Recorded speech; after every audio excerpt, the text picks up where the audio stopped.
என் இனிய தமிழ் மக்களே, உங்கள் பாசத்திற்குரிய பாரதி ராஜா. என் இனிய தமிழ் மக்களே அப்படிங்கிற அந்த கனத்த குரலை கேட்டாலே நமக்கெல்லாம் இயக்குனர் இமயம் பாரதி ராஜாவுடைய ஞாபகம் தான் நாம் எல்லோருக்கும் தோன்றும். அப்படிப்பட்ட அந்த பாரதி ராஜா அவர்கள் இன்று உடல் நலம் சரியில்லாமல் மருத்துவமனையில் அனுமதிக்கப்பட்டுள்ளார். ஆரோக்கியமாக உள்ளார். ஆனால் ஒரு சில யூடியூப் சேனல்கள்ல தவறான வதந்திகளை இன்றைக்கு பரப்பிக் கொண்டிருக்கிறார். அப்படிப்பட்ட அந்த அத்தனை யூடியூப் சேனலையும் நான் வன்மையாக கண்டிக்கிறேன்.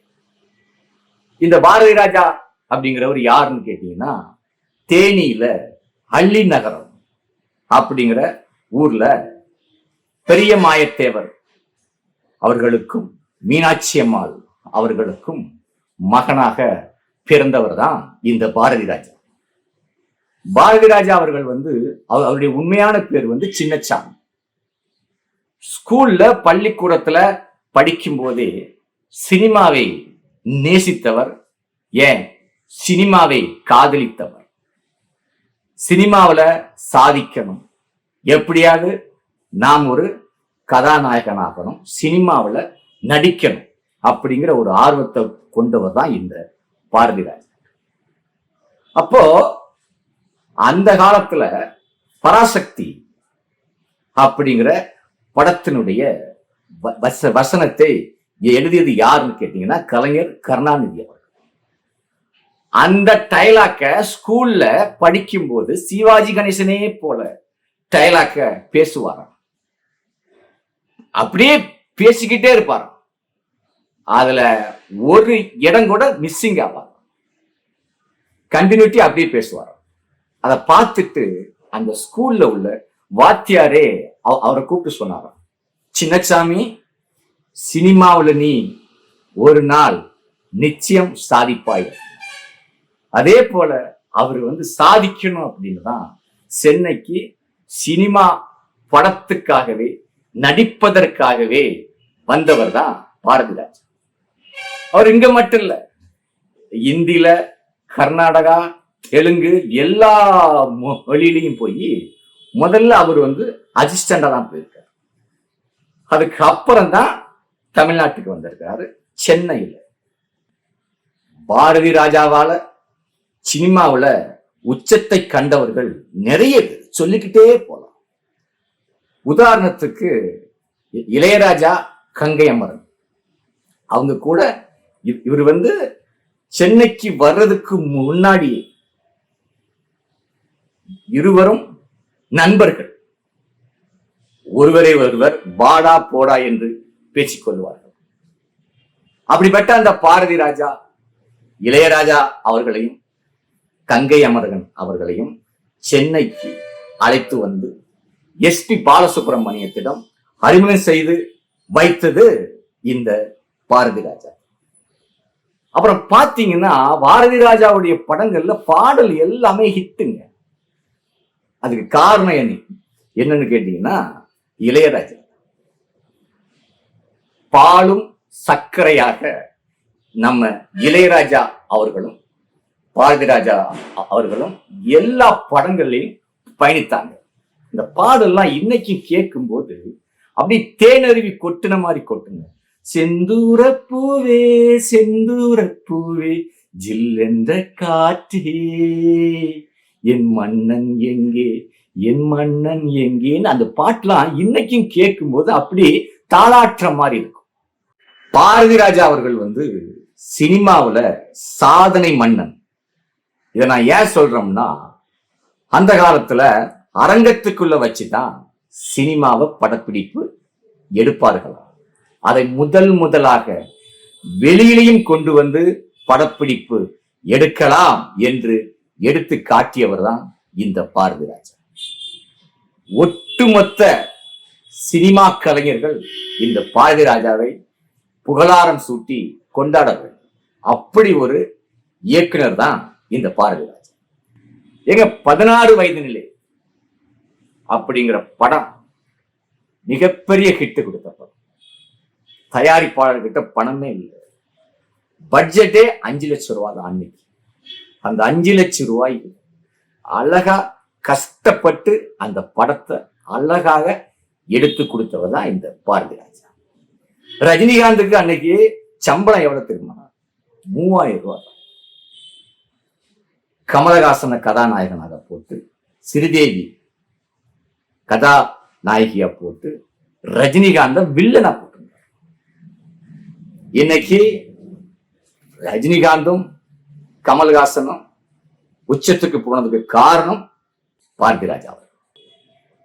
அந்த படத்தினுடைய கதை அப்படி கதைங்க. கிராமத்துல உள்ள பெண்கள் தவறான பாதையில போய்விடக்கூடாது என்கின்ற ஒரு கிராமத்தை மையமாக வைத்து எடுக்கப்பட்ட படம் தான் 16 வயது. மெகா ஹிட் படம். அதே மாதிரிங்க அவரு சத்யராஜ் ஆகட்டும், பாக்கியராஜ் ஆகட்டும், ரேவதி ஆகட்டும், ராதாவாகட்டும், ராதிகாவாகட்டும், இது போல நிறைய பேர்களுக்கு சினிமாவில் பல வாய்ப்புகளை கொடுத்தவர் தான் இந்த இயக்குனர் இமயம் பாரதி ராஜா அவர்கள். பாரதி ராஜா அவர்களுடைய படைப்புல உருவான எல்லா படத்தினுடைய கதைகளும் சிந்திக்க வேண்டியதா இருக்கும். அலைகள் ஓய்வதில்லை அப்படிங்கிற படம் நவரச நாயகன் கார்த்திக்கு ஒரு மெகா கிட் கொடுத்த படம். மதங்களை பத்தி அழகாக காமிச்சிருப்பார்.